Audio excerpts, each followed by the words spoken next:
Mari kita berdoa. Kasih karunia dan damai sejahtera dari Allah Bapa dan dari anaknya Tuhan Yesus Kristus menyertai kamu sekalian.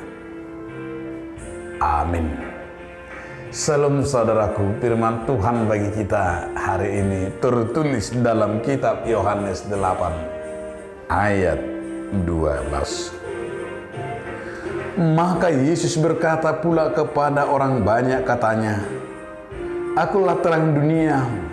Barang siapa mengikut aku, ia tidak akan berjalan dalam kegelapan, melainkan ia akan mempunyai terang hidup."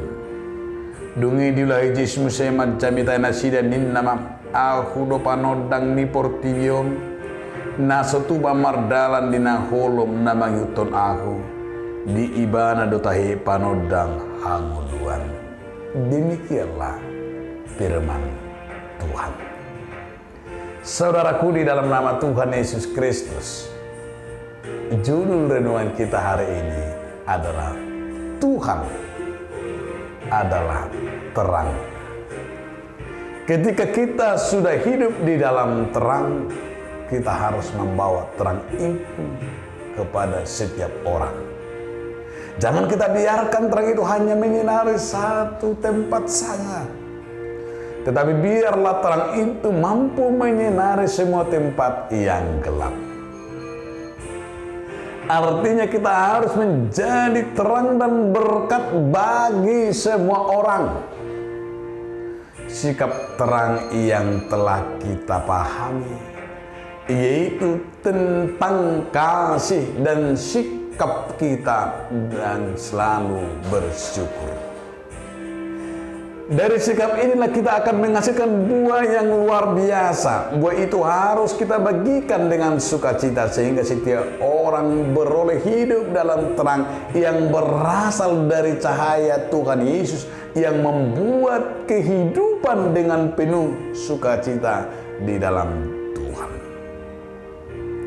Saudaraku, mari kita hidup menjadi terang dan membawa terang itu ke dalam dunia ini.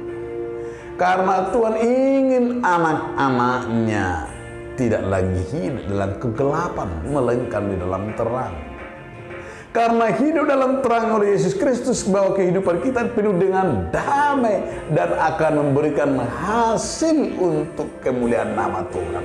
Karena terang itu membuat banyak orang berubah dan bertobat. Bila kita menjadikan Yesus sebagai Tuhan dan Juru Selamat kita, maka kita akan memiliki terang yang hidup selama-lamanya. Terang yang akan senantiasa bersama dengan kita, akan menerangi kehidupan kita di dalam segala hal, sehingga kita tidak lagi berada di dalam kegelapan. Terang Tuhan akan menerangi setiap jalan kita. Firman Tuhan akan menerangi setiap apa yang kita butuhkan, karena firman itu pelita menuntun seluruh langkah-langkah kehidupan kita, dan kita akan berjalan dalam rencana dan kehendak Tuhan, sekaligus menikmati janji-janji Tuhan yang sudah menerangi diri, menerangi pikiran kita. Terimalah terang Kristus. Amin. Terima kasih Tuhan atas firman yang sudah menerangi kami.